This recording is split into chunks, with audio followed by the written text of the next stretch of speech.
Follow the rabbit to Christine's studio. Christine's Musings, August 10th, 2022. Is art a moral issue? Featured image, Improv 1. Does art need to be governed, controlled, or constrained? This question is like asking if our spirits, our souls, and our passions need to be governed, controlled, or constrained. This question is a hard question to answer when you add the concept of freedom to the mix.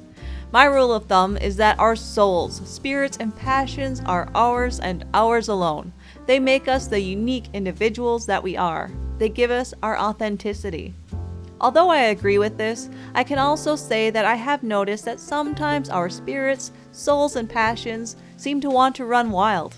That is okay when it comes to self and art, but because the passions of people many times do not want to play nicely and fairly with others, they become selfish and unreasonable. The degree of constraint and the amount of constraint is where it gets confusing. Many artists want very little constraint and confuse it with freedom, rights, their visions, and their ability to visually speak.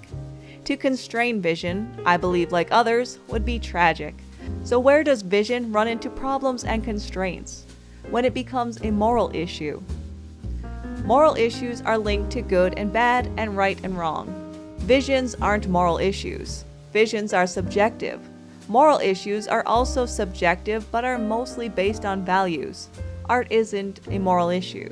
Art is subjective. Art needs vision. Art is not based on values.